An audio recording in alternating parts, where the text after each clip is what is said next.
Hai, perkenalkan nama saya Damiria Christine Pasribu. Di sini saya akan menjelaskan tentang perkembangan zaman pada musik barat. Yang pertama, zaman musik Yunani kuno, dan yang kedua, zaman musik klasik. Pertama, pada zaman musik Yunani kuno. Nah, pada zaman ini dimulai pada tahun 1100 sampai dengan 1323 sebelum Masehi.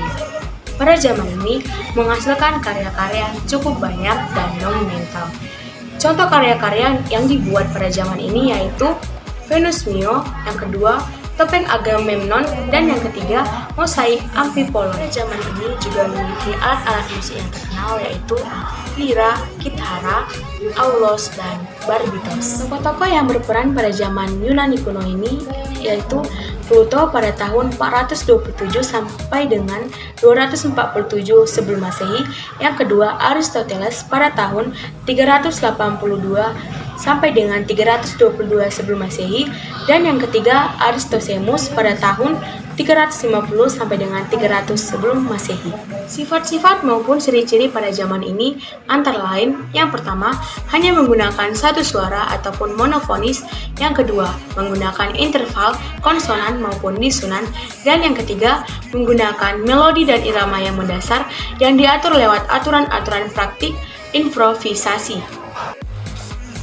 Perkenalkan, nama saya Ratasya Pratama Saragi. Di sini saya akan menjelaskan tentang musik Romawi dan musik Renaissance. Alat musik yang diciptakan dan dikembangkan oleh pemain musik Roma semakin banyak dan semakin bervariasi. Alat-alat musik yang lahir pada masa Romawi diantaranya yaitu jenis-jenis musik tiup yang dari logam seperti trompet dan horn, jenis organ hidrolis dengan papan tuts yang memanfaatkan tekanan air sebagai peniupnya. Alat-alat musik ini dipakai dalam teater-teater untuk mengiringi pertarungan para gladiator. Popularitas musik zaman Romawi kuno ini meningkat karena Kaisar Nero pun dikenal sebagai pemusik andal. Nama saya Valentina Sugitonga. Di sini saya akan menjelaskan Abad Pertengahan. Abad Pertengahan adalah zaman akhir kerajaan Roma 476 Masehi sampai dengan zaman reformasi agama Kristen dan zaman bangkitnya ilmu pengetahuan dan munculnya berbagai penemuan. Perkembangan musik pada zaman ini disebabkan perubahan dunia yang semakin meningkat. Musik yang dulunya terdiri dari satu suara atau disebut monofonik bertambah menjadi beberapa suara yang disebut dengan polifonik. Musik abad ini bermula pada gereja Roma Katolik di barat. Musik ini digunakan dalam ibadat terutama di biara. Biasa dinyanyikan oleh birawati. Musik abad pertengahan biasa disebut dengan Gregoria. Pada perkembangan ini terdapat perbaikan tulisan musik dan dasar-dasar teori musik. Tokoh-tokoh pentingnya adalah Lionel dan Periotin. Salah satu perubahan musik adalah tidak lagi dititik beratkan pada kepentingan agama, tetapi dipergunakan juga untuk urusan duniawi. Di sini saya akan melanjutkan musik zaman Renaissance. Zaman Renaissance dimulai dari tahun 1350 sampai 1600. Kata Renaissance berasal dari kata Prancis yang artinya lahir baru. Menemukan kembali jati dari manusia, yang artinya manusia dengan akal budi dan apresiasi, cipta, karya, dan rasanya berhak untuk menentukan hal-hal yang berkaitan dengan individunya. Tahap awal perkembangan zaman Renaissance dalam kesenian dan kesusastraan terasa di Italia, di Eropa Utara, dan di Italia muncul tokoh-tokoh seni dan sastra. Antara lain Botticelli, Leonardo da Vinci, Raphael, Michelangelo, Cellini, Ariosto, dan Machiavelli. Peristiwa-peristiwa yang bersejarah di zaman Renaissance diantaranya yaitu penemuan percetakan sekitar tahun 1450 oleh Johann Gutenberg yang mengakibatkan suatu revolusi dalam penyebaran informasi dan ide-ide di seluruh Eropa. Yang kedua, runtuhnya kata Konstantinopel atau Byzantium karena serangan Turki pada tahun 1453. Banyak sarjana yang melarikan diri ke Italia, kemudian mengembangkan bahasa Yunani kuno, kesenian dan filsafat Yunani kuno. Yang ketiga yaitu informasi Protestan yang dipopuleri Martin Luther King pada tahun 1517 yang mulai memasukkan musik polifonik untuk ibadah di gereja.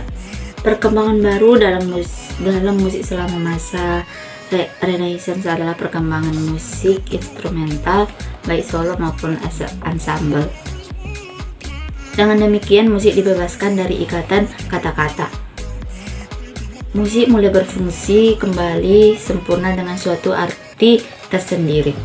Ada enam variasi bentuk lagu-lagu instrumental pada masa Renaissance, yaitu satu, musik vokal yang dimainkan dengan alat musik. Yang kedua, ensemble berdasarkan melodi-melodi yang sudah ada.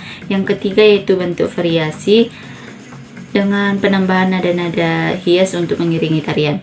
Yang keempat, bentuk ricercar, fantasia, dan zanzona, yaitu komposisi yang berdasarkan tema dan variasi, bukan berdasarkan irama barisan. Ketiga bentuk ini biasanya berbuat ensemble. Yang kelima yaitu toccata dan prelude, karya bentuk bebas yang memakai banyak variasi. Yang keenam yaitu musik tarian, yaitu musik untuk iringan tari. Zaman musik klasik. Pada zaman ini dimulai pada tahun 1750 sampai dengan 1800. Musik klasik ialah karya seni musik yang sempat menggantikan daya ekspresi dan bentuk bersejarah sedemikian rupa sehingga terciptanya suatu ekspresi yang meyakinkan. Sifat-sifat pada zaman musik klasik antara lain: yang pertama, menggunakan aclarando atau mempercepat nada. Yang kedua, menggunakan ritardando atau memperlambat nada. Nah, sifat-sifat yang kedua pada zaman musik klasik yaitu pembatasan pemakaian nada penghias, dan yang ketiga memakai akor trinada ataupun 3 akor. Tokoh-tokoh yang terlibat pada zaman musik klasik yaitu Beethoven, Mozart, dan Bach. Pada zaman ini juga sudah memiliki alat-alat musik yang sudah terkenal seperti cello, cornet, flute, biola, maupun piano klasik. Nah, pada zaman klasik ini juga memiliki karya seperti Für Elise yang diciptakan oleh Beethoven. Saya Cardo Fidelis Silalahi, saya dari kelas 11 MIA 1. Zaman berikutnya yaitu zaman peralihan, yaitu berlangsung pada tahun 1890 sampai awal abad 20. Sepeninggalan Wagner, musik zaman romantik pun berakhir. Setelah itu, musik memiliki ciri yang lebih tegas warna nasionalnya, karena pada saat itu mulai muncul kesadaran nasionalisme. Musik zaman peralihan ada beberapa komponis. Yang pertama yaitu Kaisar August French, yang kedua Gustav Mahler, yang ketiga Peter Ilyich, yang keempat Sergei Rachmaninov. Apa sajakah ciri atau karakteristik musik zaman peralihan? Ciri atau karakteristik musik zaman peralihan diantaranya: 1.